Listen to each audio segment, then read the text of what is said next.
Well, we have been shocked by Arsenal this entire transfer window because at the start of it, we knew that Mukalo Modric, their marquee signing, before Gabriel Jesus got an injury while he was playing for Brazil at the World Cup against Cameroon, walked off the field of play, and it was confirmed that he had a knee injury. Then he underwent a surgery on the 7th of December. Ever since then, he is expected to return between the 20th of February to the 25th of February. That's the date that we've been given. And to be more exact, it said he'll be available in the match squad of Arsenal as Arsenal takes on Leicester City away from home at the King Power Stadium. So when that scenario came up, all of us thought that Arsenal is going to go all out and sign in an all-out striker. But obviously, amongst other players they signed, no striker has been delivered at the club of Arsenal, and he is where I come in through as Rokani David on the Rokani Media Football to come in with your Arsenal January done deals, outgoings and ingoings to this club, bringing you the news behind these transfers and why they really went for them. So smash the like button, comment and share. If you're totally watching us for the very first time, endeavor to subscribe to this channel so as not to miss out on stories that we do upload in here on a daily. Now, the January transfer window closed yesterday, and obviously Arsenal managed to land their final signing, that is Jorginho, and the rest of the players really went out on loan. I'm going to let you know which player left Arsenal to go on loan and which players have Arsenal let in the club in the 31 days of the January transfer window. It opened up on the 1st of January, it closed on the 31st of January. That's it. So as things stand, Arsenal brought in 3 players, and they really let out 3 senior players. But there are some other players in the academy that really left Arsenal and signed for other teams to see to it that they really go ahead and really play some good games of football. So let's start off with the first signing that Arsenal made. The first signing that Arsenal made was Trossard. Trossard came in through, and his deal got done and dusted, I think, on the 18th. Was it 18th? Between 17th and 18th. I think it was between it was announced that it was a here we go on the 16th. Then the 17th was a Friday, and that deal got announced by Arsenal on that day. Trossard was the first signing that Arsenal brought in. This player came in from a side known as Brighton at £21 million plus £6 million of add-ons. He was really a player that Arsenal have been tracking for very many years when he was still at Genk in 2019. They had a go for him, but they said, no, let's not go for him. He came in the Premier League, played for Brighton, and after falling out with the manager known as De Zerbi, who is a replacement for Graham Potter currently now at Chelsea, he said, I want him out of the club. I want him out of the club. So they signed him.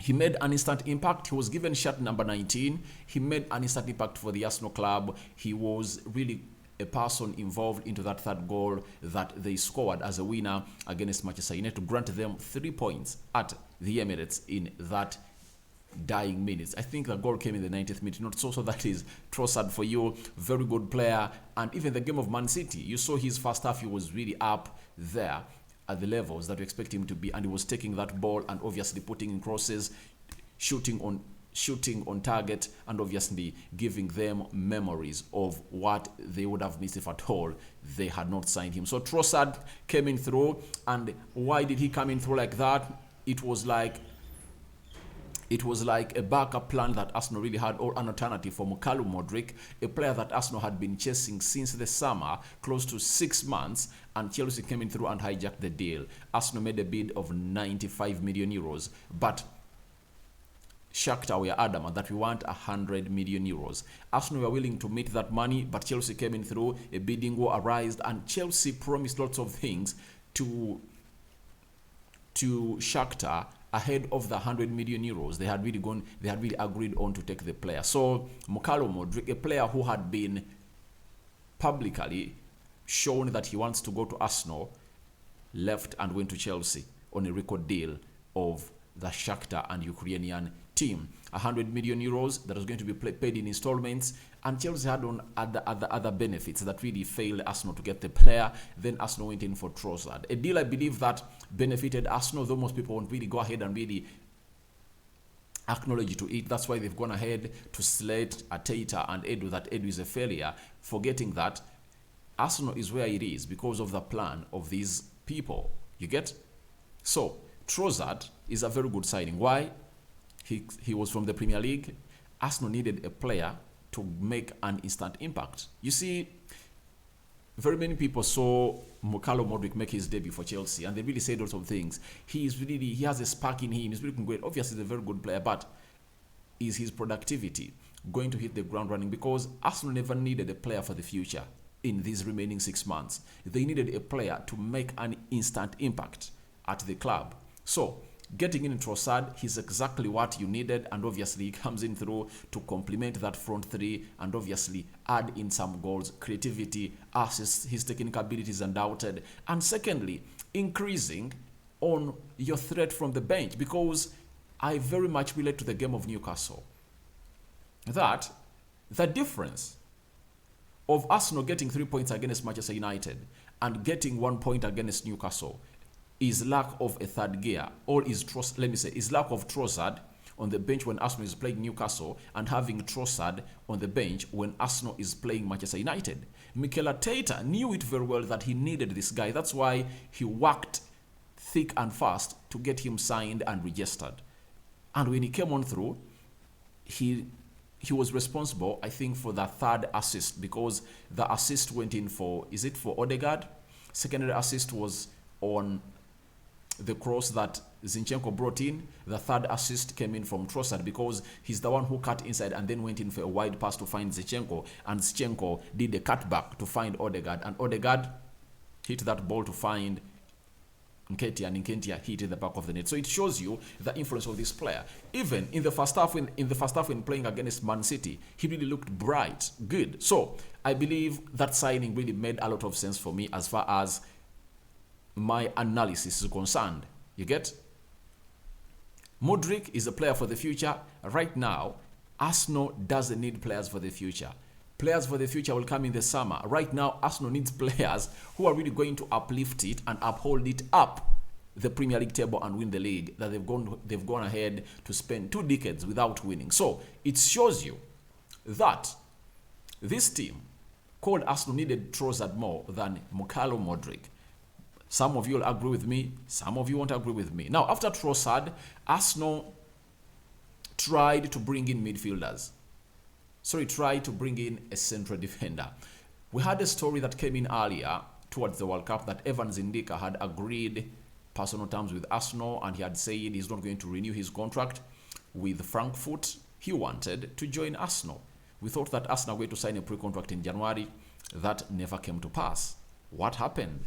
Arsenal shocked us with a 21-year-old defender, Polish international defender, playing for Spezia, known as Jakub Kiwior. They signed him at 25 million euros. That is 20 million pounds for Arsenal. They got him from Spezia, brought him, signed him, and I think they gave him shirt number, is it 15? Let me check here. Kiwior.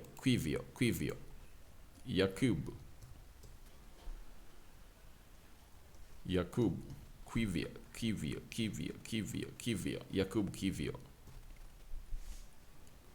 So their second signing of the summer was Jakub Kiwior, and he came in through and really signed for Arsenal and really raised the shirt high. So Jakub Kiwior was given shirt number 15 at Arsenal. So Jakub Kiwior with their second signing, and I believe Arteta was spot on because they needed another central defender. And I remember very well that before even those signs came in through, I was so much elaborative on which players Arsenal need.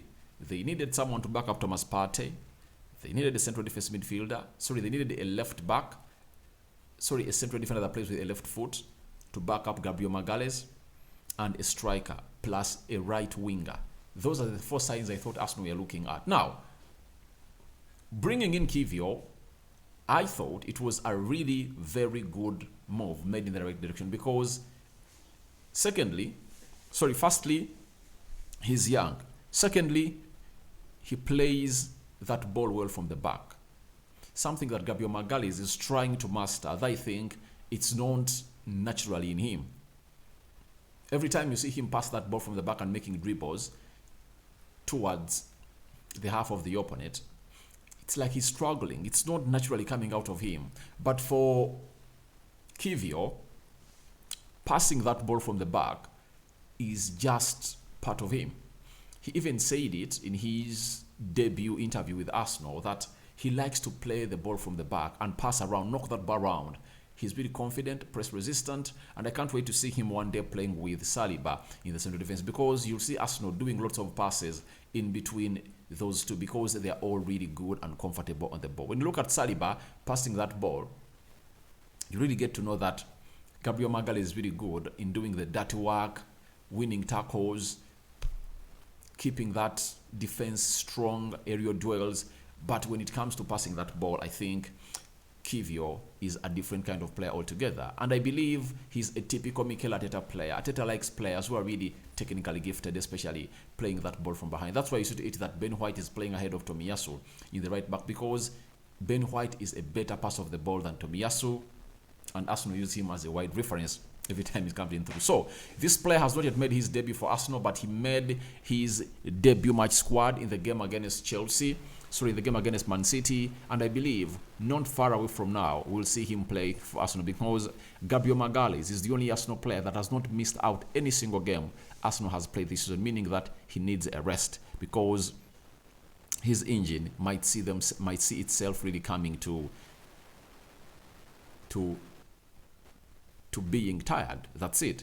So shirt number 15 was given to Jakub Kiwior, coming in from Spainza, and Arsenal are really a very, very good club. And this is where I go ahead and hail the scouting system of Arsenal, going under the ladder, landing a player that we never thought they were going to get in. That is something that really deserves to be commended. Not so? So Jakub Kiwior was their second signing, left-footed central defender, playing on the left side of the central defense. But the beauty of him is that he can play in the central defensive midfield. He can play as a left back too. So he can play three positions in one. And Arteta, I think, he was obviously looking for a player who had the qualities of Lisandro Martinez. Though this one is tall, he's a tall lad, meaning that he's tailor-made for the Premier League. His physicality is not a question, and I believe everything is going to go on as planned by Mikel Arteta. Let's go to the third signing of Arsenal that really closed the January transfer window. That is Jorginho, 31 years of age, one of the players that is the best in the world as far as playing the central defensive midfield position is concerned. He showed it at Chelsea, and Mikel Arteta finally got his man, because they were pushing to get him at Man City before he crossed to Chelsea.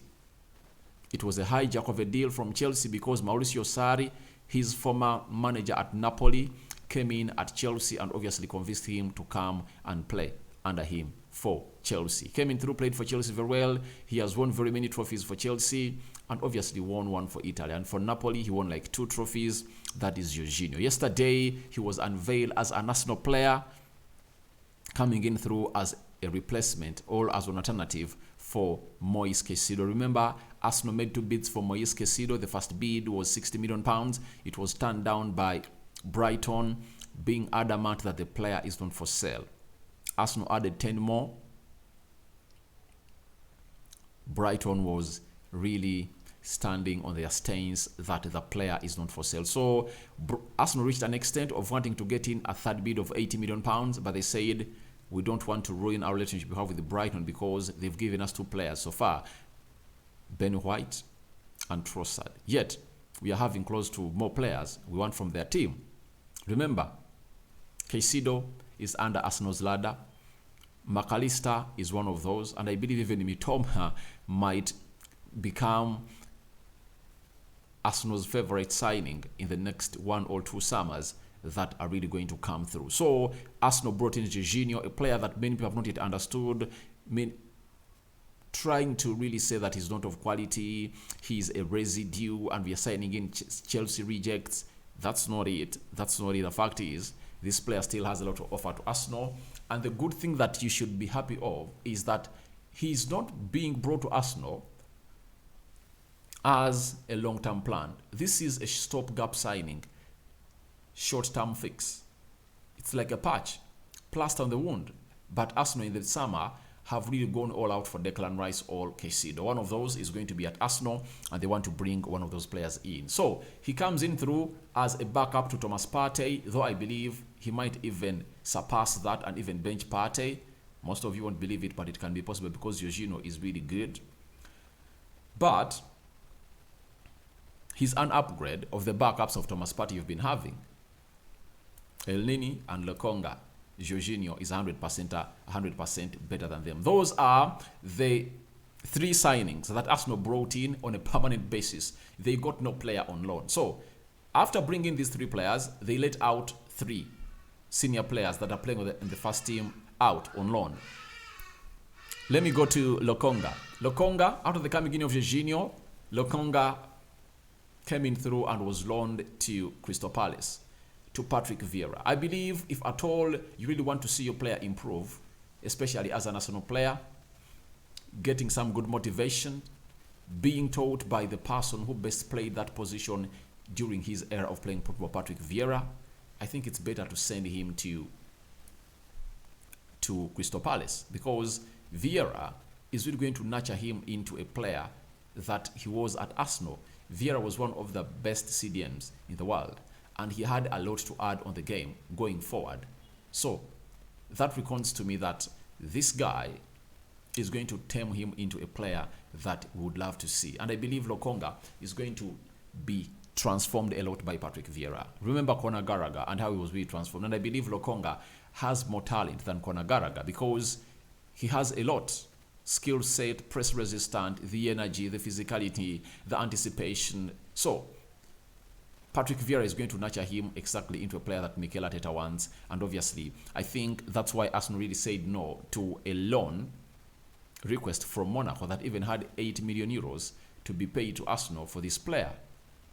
Good talent, Lokonga put in right hands of Patrick Vieira to groom him. And I believe he's really going to turn out one of the best players in the Crystal Palace side, because Conor Gallagher really did when he was under Patrick Vieira. I think Patrick Vieira is really good at improving the midfielders, especially because that was his position that he really played a lot while at a club known as Arsenal, Juventus, and very many other clubs where he played the game of football. After Lokonga, the other player that Arsenal let out on loan was Marquinhos, signed in the summer, £3 million from Brazil. That was Sao Paulo, left-footed. He played some good games for Arsenal in the UEFA Europa League, but he has never made his Premier League debut. Has he ever made? I think he made it against Manchester United. He came on through.